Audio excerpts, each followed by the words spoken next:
Hello students, इस lecture में मैं कक्षा 7 के विद्यार्थियों की गणित कार्य पुस्तिका का अध्याय 11 करवाने जा रही हूँ और आपका मेरे लेक्चर में बहुत बहुत स्वागत है। जिन विद्यार्थियों ने चैनल को सब्सक्राइब नहीं किया है जल्दी से कर लो बेटा, क्योंकि जब आप 7वीं से 8वीं कक्षा में जाओगे तो वहाँ भी आपको वर्कबुक का सॉल्यूशन ऑलरेडी तैयार मिलेगा और इसके लिए आपको कोई भी पैसा नहीं देना पड़ता है। और मैंने 8वीं कक्षा के बहुत सारे अध्याय एनसीईआरटी की बुक का हल भी करवा रखा है, ठीक है। तो और ज़्यादा से ज़्यादा ना अपने फ्रेंड्स को भी शेयर भी कर दिया करो ताकि उनको भी पता लग जाए कि इस चैनल पर वर्कबुक का सॉल्यूशन आपको मिल रहा है। चलिए चलते हैं, जल्दी से देखते हैं। कहते हैं क्रियाकलाप करो। क्रियाकलाप में कुछ एक्टिविटी।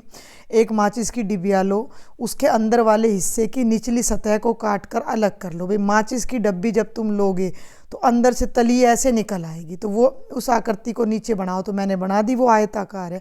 माचिस की डिब्बी के ये किनारे से होते हैं, अंदर से निकालोगे तो उन किनारों को काट देना चारों तरफ से। भाई ये चारों तरफ से ये किनारे तो काट देना, तो बीच में क्या बचेगी? ये आयत बच जाएगी। अब कहता है इसे थोड़ा टेढ़ा करके बनाओ। आप क्या करना, इस डब्बी के ये दोनों कोने पकड़ लेना और हल्का सा टेढ़ा करोगे तो ये ऐसे हो जाएगी, जो कि आपका एक समानांतर चतुर्भुज बन जाएगा। तो थोड़ा सा टेढ़ा किया तो ये बन गया। इसी प्रकार धीरे धीरे और टेढ़ा करो और प्राप्त आकृतियों के चित्र बनाओ। तो आप माचिस की डब्बी को टेढ़ा करके देख लेना, यही 2 चित्र बनेंगे। इन सभी की लंबाई, चौड़ाई, क्षेत्रफल और परिमाप ज्ञात करो। तो मैंने भाई ऑलरेडी इनको हल करके यहाँ लिखा हुआ है। ये देखिए एक बार आप कि इसकी लंबाई 4 सेंटीमीटर थी, चौड़ाई 2 थी। थोड़ा सा मैं ऊपर ले लेती हूँ स्क्रीन को, ये देखो अब चारों चीज़ें आपको बहुत अच्छे से दिख जाएंगी। इसकी लंबाई 4 है, चौड़ाई 2 है, तो ये मैंने लिख दिया। लंबाई 4 सेंटीमीटर, चौड़ाई 2 सेंटीमीटर। क्षेत्रफल होता है लंबाई गुणा चौड़ाई, तो 8 वर्ग सेंटीमीटर हो गया। और परिमाप होता है लंबाई जमा चौड़ाई का दुगुना। भाई ये जो चारों तरफ की पट्टी है, 2 ये है और 4 ये है, तो 4 जमा 2 6 और 4 10 और 2 12। और मैंने इसको डायरेक्ट कर दिया कि 4 और 2 को जोड़ दिया और 2 से गुणा कर दिया, तो 4 और 2 6 और 6 दूनी कितना आ गया? 12 सेंटीमीटर आपका परिमाप आ गया। बिल्कुल सफाई से मैंने यहाँ लिखा हुआ है। अब आ जाओ दूसरे भाग पर। दूसरे भाग की लंबाई तो 4 ही रहेगी, लेकिन जब तुम उसे टेढ़ा कर दोगे तो चौड़ाई नहीं रही, ये दूसरी भुजा हो गई है।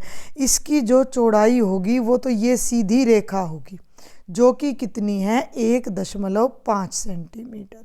तो लंबाई 4 सेंटीमीटर, चौड़ाई 1.5 सेंटीमीटर। और जो क्षेत्रफल होगा वो आधार गुणा ऊंचाई होता है, यानी 4 गुणा 1.5 यानी 6 वर्ग सेंटीमीटर। हाँ, परिमाप उतना ही रहेगा। भाई परिमाप का मतलब है ये भुजा 4, फिर ये 2, फिर ये 4 और फिर ये 2। तो परिमाप 2 जमा 4 जमा 2 जमा 4 12 सेंटीमीटर आ जाएगा। अब इसके चौथे भाग पर आ जाओ। बताओ कि आकृतियों को टेढ़ा करने पर क्षेत्रफल और परिमाप बढ़ घट रहा है या समान है?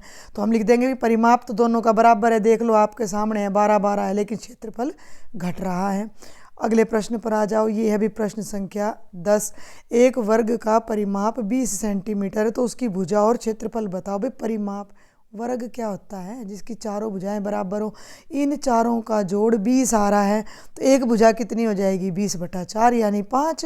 भाई 5 और 5 10 और 5 15 और 5 20, तो ये तो भुजा आ गई। क्षेत्रफल क्या होता है? भुजा गुणा भुजा, यानी 5 गुणा 5 यानी 25 वर्ग इकाई। बहुत ही आसान है। 7वें पे आ जाओ।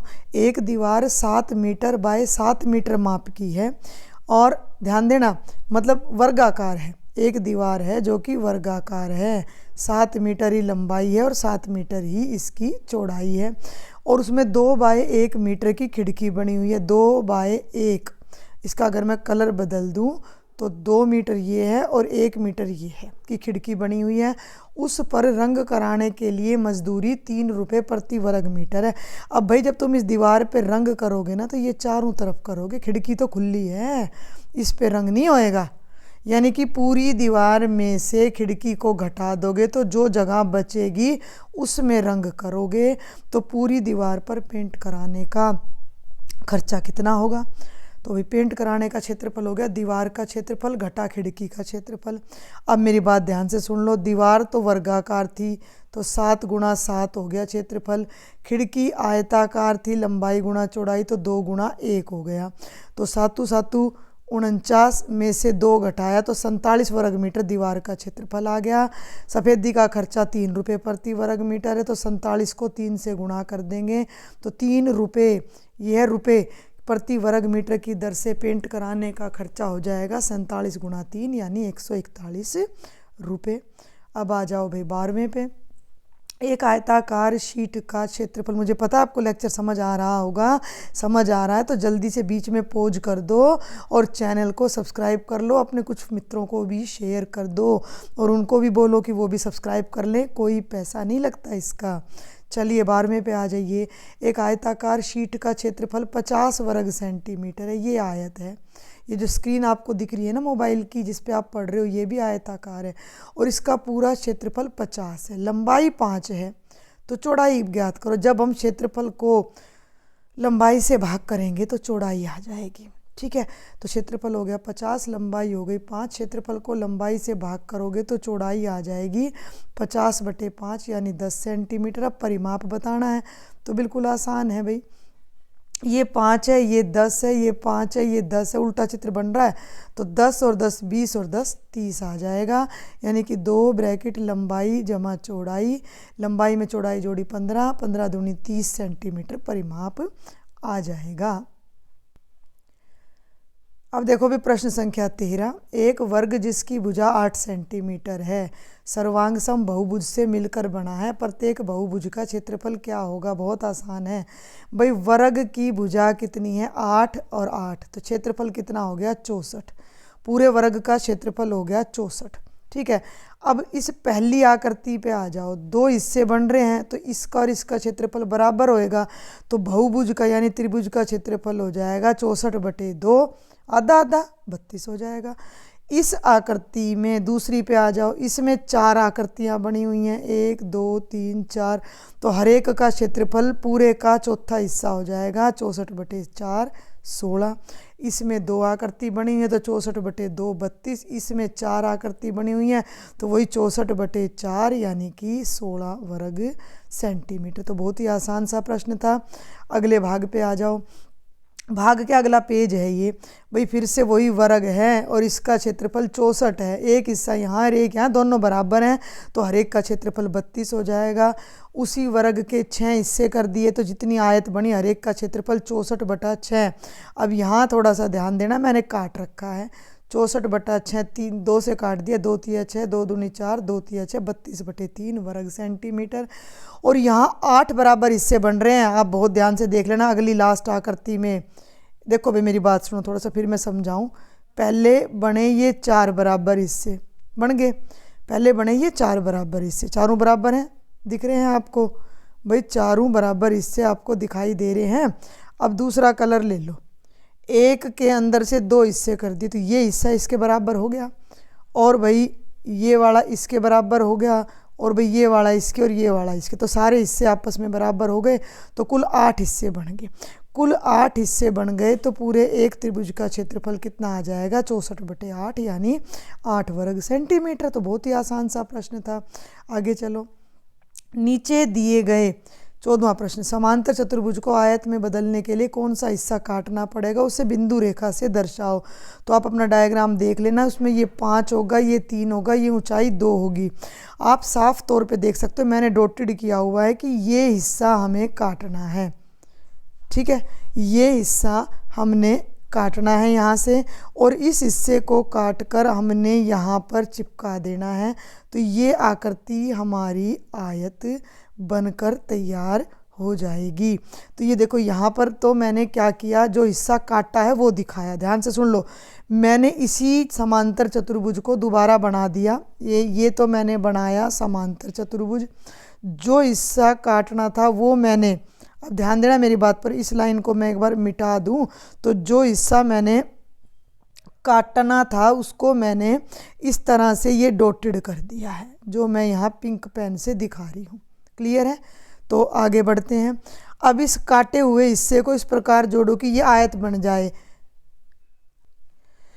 भाई अब ये जो काटा हुआ हिस्सा था ये तो हट गया ना यहाँ से, तो ये हट गया, तो ये बिल्कुल सीधी रेखा है, तो ये आ गए। इसको उठा के मैंने यहाँ जोड़ दिया। 1 मिनट भाई, 1 मिनट के लिए आप देखिए ज़रा, एक बार बैक लग गई थी थोड़ी सी। तो ये मैंने बताया कि ये वाला हिस्सा मैंने काटा, तो ये तो यहाँ से गायब हो गया, और ये कट के उल्टा करके पलट के, इसको पलट के यहाँ जोड़ दिया, तो ये पूरी आकृति हमारी क्या बन जाएगी, आयताकार बन जाएगी। उड़ान की कार्यपुस्तिका में भी मैंने ये करवाया हुआ है। और आप अपने आप एक कागज़ ले लेना, उसको इस आकृति में रखना, सुन लो मेरी बात, समांतर चतुर्भुज की आकृति में, और उस पर यहाँ से कट लगा देना, ये वाला। इस पिंक हिस्से को पलट के यहाँ जोड़कर आप देखना, 100% आपका आयत बन जाएगा। आगे बढ़ती हूँ। इस आयत की लंबाई, बहुत ध्यान से समझना, आपको ये समांतर चतुर्भुज का क्षेत्रफल निकालना सिखा रहा है। इस आयत की लंबाई 5 हो गई और चौड़ाई ये हो गई 2। ये हिस्सा 2 था ना जो समांतर चतुर्भुज की ऊंचाई थी, ये आयत की लंबाई चौड़ाई बन गई। अब इस आयत का क्षेत्रफल क्या हो जाएगा, 5 दूनी 10। मेरी बात को पहले यहीं समझ लो। अब इसी कागज़ से तो आयत बनाई है, तो इस कागज़ का क्षेत्रफल भी तो 10 हो जाएगा। और ये कागज़ है क्या भाई, ये कागज़ तो हमारा समांतर चतुर्भुज है, तो इसका क्षेत्रफल भी 10 आ गया। यानी कि 5 को 2 से गुणा करा तो समांतर चतुर्भुज का क्षेत्रफल आ गया। यानी अगर समांतर चतुर्भुज के आधार को उसकी ऊंचाई से गुणा कर दो तो क्षेत्रफल आ जाएगा। यहाँ हमने क्या किया था कि समांतर चतुर्भुज को काट के आयत में बदला। आयत का फार्मूला हम सबको पता है कि लंबाई गुणा चौड़ाई होता है, तो ऐसे निकाल लिया था। अब बात आई समझ में कि भाई आयत की लंबाई 5, चौड़ाई 2, आयत का क्षेत्रफल 10 हो गया। इससे क्या निष्कर्ष निकलता है कि समांतर चतुर्भुज को यदि आयत में बदला जाए तो समांतर चतुर्भुज का क्षेत्रफल ज्ञात किया जा सकता है। क्या आयत की लंबाई चौड़ाई का समांतर चतुर्भुज के आधार और ऊंचाई से संबंध है? तो बिल्कुल देख लो ना। फिर आ जाओ भाई पीछे, जो आयत की लंबाई है वो समांतर चतुर्भुज का आधार है, जो आयत की चौड़ाई है वो समांतर चतुर्भुज की ऊंचाई है। तो यही बात मैंने पीछे आगे जाके लिख दी है कि हाँ, आयत की लंबाई और चौड़ाई क्रमशः माने बारी बारी से समांतर चतुर्भुज का आधार और ऊंचाई है। क्या मतलब है इस बात का कि जो आयत की लंबाई है वो तो चतुर्भुज का आधार है, और जो आयत की चौड़ाई है वो उस समांतर चतुर्भुज की ऊंचाई बन जाती है।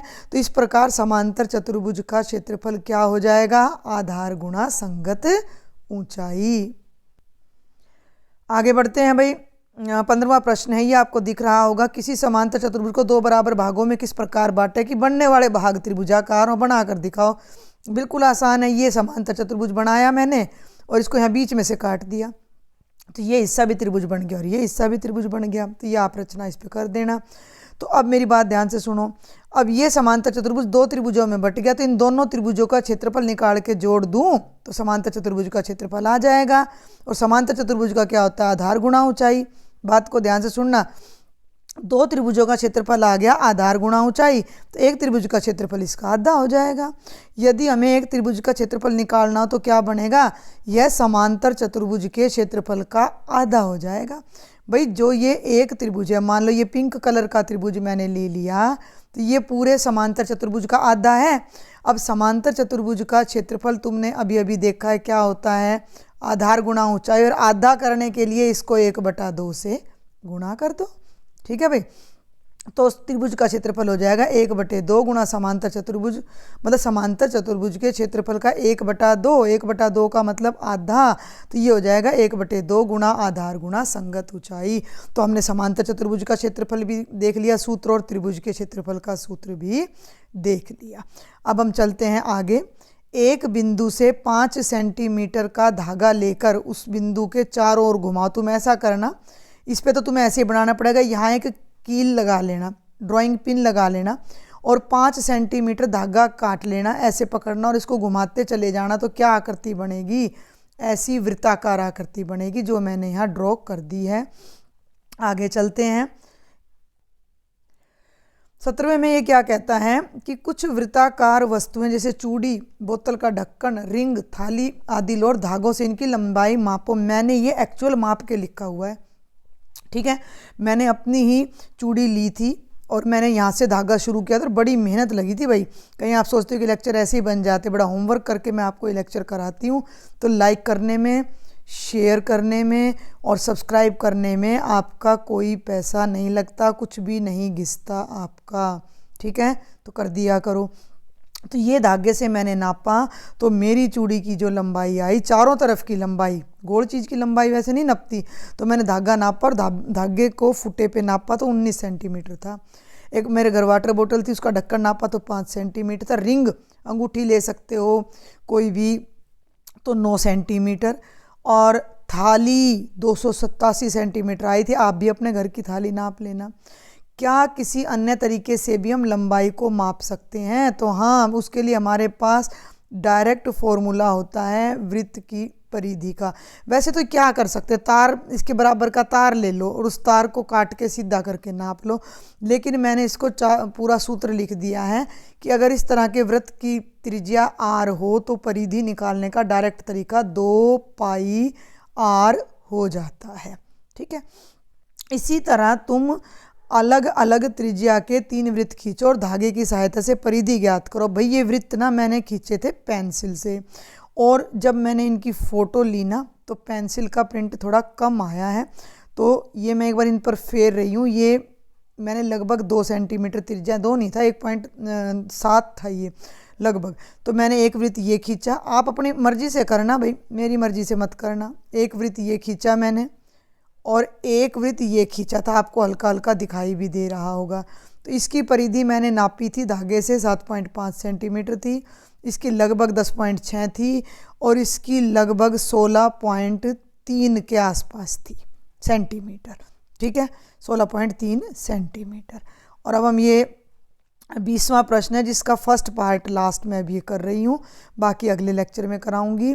कि यदि एक 22 सेंटीमीटर लंबे तार को, भाई ये यहाँ से और यहाँ तक एक तार है जिसकी लंबाई है 22 सेंटीमीटर, तार को उठा के मोड़ दिया और वृत्त बन गया, वृत्त बनाया गया। वृत्त का क्षेत्रफल क्या होगा? भाई वृत्त का क्षेत्रफल जब निकलेगा जब त्रिज्या पता होगी। अब मेरी बात को ध्यान से सुन लो, जो ये तार था ये 22 सेंटीमीटर था, तो जितना ये वृत्त बनाया ना इसकी ये परिधि भी 22 है, और परिधि का फार्मूला होता है 2 पाई r। ठीक है, थोड़ा सा ऊपर नहीं कर पाऊंगी मैं, इसको थोड़ा सा बड़ा कर देती हूँ कि वृत्त की जो परिधि है वो 22 हो गई, क्योंकि तार को मोड़ के वृत्त बनाया है। तो 2 पाई r बराबर 22 हो गया। तो 2 गुणा 22/7 गुणा r बराबर 22 हो गया। r को तो यहीं रखा, 7 को मैं दूसरी तरफ ले गई, गुणा में चला गया, ये 22 और 2 को मैं नीचे ले आई। तो इस सारे को हल करके 22 से 22 कट गया, त्रिज्या 7/2 आ गई। और जब हमें किसी वृत्त की त्रिज्या मिल जाती है तो क्षेत्रफल वृत्त का होता है ये देखो, पाई गुणा r का वर्ग। पाई है 22/7, r का वर्ग का मतलब त्रिज्या को 2 बार लिखना होता है, तो 7/2 गुणा 7/2। देखो 7 से तो 7 कट गया, 2 से 22 कट कर 11 आ गया, 11 और 7 ऊपर बचे, तो 11 7 77/2 वर्ग सेंटीमीटर हमारा उत्तर आ जाता है। ठीक है भाई, तो 77/2 वर्ग सेंटीमीटर हमारा फाइनल उत्तर आ जाता है। तो आज का लेक्चर यहीं कंक्लूड करूँगी। इस चैप्टर का जो बकाया क्वेश्चन रह गए हैं उन्हें मैं नेक्स्ट लेक्चर में लेके आऊँगी। Don't forget to subscribe my channel को सब्सक्राइब ज़रूर कर लीजिए, ज़्यादा से ज़्यादा फ्रेंड्स को शेयर ज़रूर कीजिए।